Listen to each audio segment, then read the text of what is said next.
नमस्कार जय जगन्नाथ आम चैनल को आपण मानकु बहुत बहुत स्वागत। आजिर एही भिडियोटी आपण मानक पाए बहुत खास रही कारण एही भिडियो रे आपण माने जानिबाकु पाइबे जे नवेम्बर 10 हेउची धनतेरस।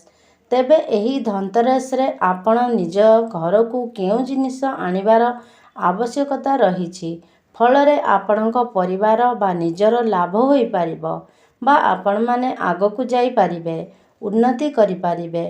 मानिकी चलंतु जे एई पांचटा जिनिस मध्यरु जदि आपण गोटिए जिनिस भी निज घर को आणुछंती तेबे माँ लक्ष्मी आपणको ऊपर निश्चिंत भावे प्रसन्न होई पारिबे। किंबा जदि आपण वीडियो रे शेष रे कहा जाइथिबा एई किछि कथा को पालन करूछंती माँ लक्ष्मी मध्य आपणको ऊपर प्रसन्न होई पारिबे। आपण सबुबेले चिंतित थिले बा आपणकर कौनसी काम ठीक भावे जदि आपणकर विशेष करी आर्थिक समस्या रहुथिला तेबे एहा केवल माँ लक्ष्मी आपणको ऊपर प्रसन्न न थिले। एबे एही धनतेरस हेउची नवेम्बर 10 तारिख। एही दिन आपणको घर को एही गोटिए जिनिस आनिबा फलरे आपणकर लाभ होई पारिबो। एही वीडियो रे कुहा जाइथिबा पांचटी जिनिस मध्यरु जदि आपण मात्र गोटिए जिनिस निज घर को नहीं आसुचंती तेबे एहा आपणक पई बहुत बड़ कथा होई पारिबो। जे कौनसी कार्य आपणकर असंपूर्ण रहुथिला बा आपणकर अधा अधूरा रहुथिला से सबु काम आपण पूरा करि देई पारिबे। माँ लक्ष्मी को प्रसन्न फलरे आपणकर आर्थिक समस्या मध्य दूरेई जिवो। तेबे आसंतु जानिबा कौन सेही पांचटी जिनिस जहाँ नवेम्बर 10 अर्थात धनतेरस दिन आमे निज घर को आनिबार आवश्यकता रही। भिडियोटी को आरंभ करने पूर्वर आपण मानकु गोटिए अनुरोध आपण माने जदि आम चैनल को सब्सक्राइब करि नाहंती ताहले सब्सक्राइब करि दियंतु पाखरे थिबा बेल आइकन को भी प्रेस करंतु जहा फलरे आम नुआ वीडियोर नोटिफिकेशन आपणक पाखे सर्वप्रथमे पहुँची पारिबो। सांग माने आपण माने जानिछंती जे नवेम्बर 10 तारिख हेउची धनतेरस, नवेम्बर 12 तारिख हेउची दीपावली एवं नवेम्बर 28 तारिख हेउची कार्तिक पूर्णिमा। तेबे आजिर एही वीडियो रे आमे कथा हेउचे धनतेरस विषय रे। नंबर 1 रे आपणकु जो जिनिस आनिबार अछि ताहा हेउची झाड़ू। जदि आपणक घरे पुरुणा झाड़ू अछि ताकु आपण बदलाई नुआ झाड़ू आनि पारिबे। नुआ झाड़ू आनिबार कारण हेउची जे आपणक घर को सफा सुतरा रखिबा। देखंतु लक्ष्मी आसीबा पूर्वरु आपण जदि आपणक घर को सफा सुतरा रखिथिबे ताहले अधिक संभावना अछि जे माँ लक्ष्मी आपणक ऊपर प्रसन्न होई पारिबे।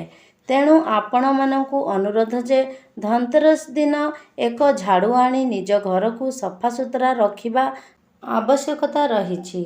एहा कले निश्चिंत भावरे आपणक ऊपर माँ लक्ष्मी प्रसन्न होई पारिबे। माँ लक्ष्मींकर अपार करुणा आपणक ऊपर वर्षा करिवे।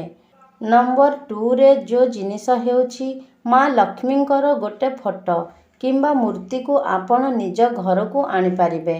धनतेरस दिन जदि आपण कौनसी माँ लक्ष्मींकर फोटो को किंबा मूर्ति को आपण घरे रखी पूजा करुछंती, दीपदान करुछंती बा आराधना करुछंती एहा मध्य आपणक परिवार उपरे एक सकारात्मक चेतना वृद्धि करि पारिबो बा एक उन्नति आड़को आपणक परिवार को नहीं जीवो।